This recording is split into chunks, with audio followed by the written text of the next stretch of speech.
Excellent, excellent. 4, 3, 2, everyone look towards the left.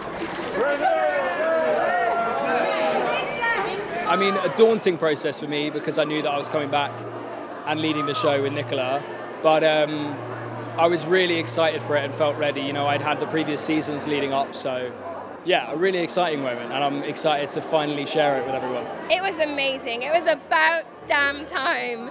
You know, I think this was the right time to tell this story because you've seen their build up in seasons 1 and 2, and everything's about to get flipped on its head in season 3. Everything. Amazing. I mean, it's literally returning home now.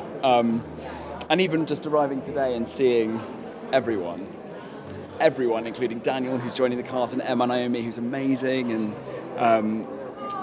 yeah, Lorraine Ashbourne. You know, like, there's such an extensive, massive family, and to see now in a different country, all of us together on a red carpet, because that's not happened before. So yeah, it's great, and you know, beloved siblings, of course, and you know, Ruth Gemmell, our matriarch. It's just, it really is a once-in-a-lifetime opportunity, I think, to be a part of a family. And long may it continue, yeah. I mean, it's such a great company. It's a very collegiate company of actors. So when we get together, we just hang out, and it's always a pleasure. So same as usual as far as that's concerned. With Bridgerton, I usually direct 2 of the episodes. In this 3rd season, I directed the last 2, so there's some huge events. So I had some real challenges and some very big moments that happened in the final 2 episodes that I was really honored to be able to work with these actors after the journey they took leading up to this point. Luke and Nicola have been here since season 1, so they were already in the Tom. So in a way, they were once welcoming me in. So yeah, it was wonderful to pass it on to them and watch them lead it on and continue their friendship love story together and lead this season. It was an honour. I look up to them both so dearly. So I actually feel like the biggest reunion is right now is us being together here in New York. It sort of feels like loads of time and no time passes between seasons. I mean, it takes like 9 months all in all, I think, with prep. And we are a family. We are a full family. So yeah, it's always nice. I see them more than my loved ones, so now they are my loved ones. Lady Whistledown gets her due, and I feel like that's a big thing. Like, I've been rooting for her for a long time, so it's great to see. And you get to see 2 characters that we've known for so long fall in love. So it's not an introduction of a new person. You're watching this friends to lovers story, which I think is great. I had a ton of support from Shondaland, from Shonda and Betsy Beers, so I was scared, but I felt a lot of confidence from my friends. And, you know, it was just about taking it one day at a time. And we had Nicola and Luke this season in the leads, and I really trust them. So we had a ball. As terrifying as I think everybody imagines it to be, it was so scary, but it's the best thing ever. And yeah, these are like some of my closest friends now. I love them all to bits. I can't imagine my life without them. So at the end of season 2, he has sort of a few too many drinks with the lads of the Ton, and says a few too many words about Penelope that he instantly regrets. She overhears him, and then he goes off on his travels, and they don't see each other or hear from each other for the whole summer. So he comes back and wants to kind of rekindle that friendship and try and resolve issues from the end of last season. They reconnect, they sort everything out, and then it becomes this crazy journey of trying to find their way to each other. It weighs on her heavily, and in a way that's different from before, because I think before she tried to keep them very separate. Lady Whistledown was one thing, Penelope was another, but now she's gone like, oh, they're both me, and I have to reconcile that with myself. Every episode is completely distinctly different, and that's what I really adore about this season. I love a lot of the scenes from the books. I like the carriage there, I'll say it. I think it's great. Their sort of enemies to lovers was so sort of intense and slow boiling, so now we see them blooming, really, and they continue to blossom throughout the season, and it's been joyful to, I mean, Simone and I love our characters and company together, so to be able to, even within their marital bliss, to find the inevitable tensions and frictions that come with sustaining a relationship, but they love each other so deeply, and he adores her. And that's been really lovely to play, and I think they really understand each other because they've been through so much. And I think that's a really nice thing to celebrate. And of course, at the heart and centre of it is Nicola Coughlan and Luke Newton, just completely enchanting performances. And I love my bro, and he's smashed it. They've definitely put a lot of drama aside. I think that they both have matured in their own ways and together. I think they are definitely, they've become one, and you see that they've created their own world around them, as well as in the Bridgerton family. And you see Kate become the Viscountess, and you know, she's stronger and more mature, and in a way she has more of an open heart. Well, it's changed. It's a contrast, but if anything, it's something that was always going to happen with them. I think their love was always going to go the distance, and I think it's what's so beautiful about this show is these characters are in a society that has so many obstacles of them following their dreams and finding true love, and love is unstoppable for any of them. I think audiences will have got extra juice of her backstory if they've watched the Queen Charlotte story. And so I think when she comes into this season, there's a fragility to her.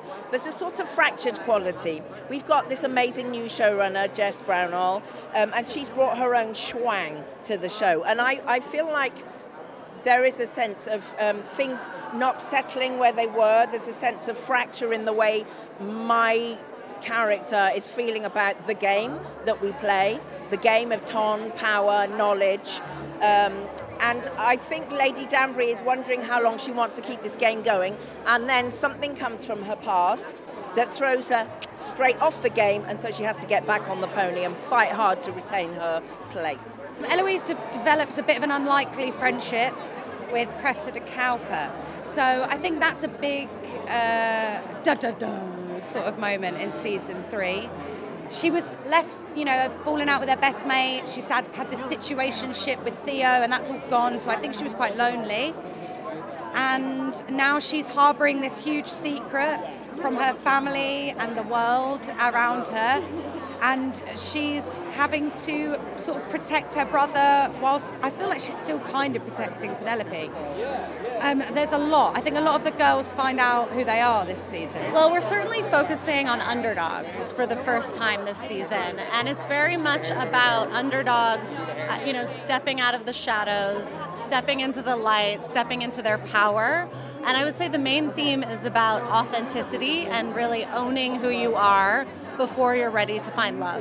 I spent a lot of time working on the edits, but most of all, it was just really fun. Like, I would find myself, I'm supposed to be editing, and I would just start watching and forget that I'm supposed to be working. Like, it's that joyful this season. The carriage scene at the end of the first half, yeah. That's my favorite. I don't know what to tell everybody, but that's going to be a thing for you. Francesca is one of the siblings who she's slightly different to the siblings that we've seen before. She's a little bit more introverted, a little bit more shy, but it's her turn to take on the marriage mark. So we see her in a completely new environment for herself, which is really exciting. She's facing a lot of challenges, just having to talk to strangers all the time.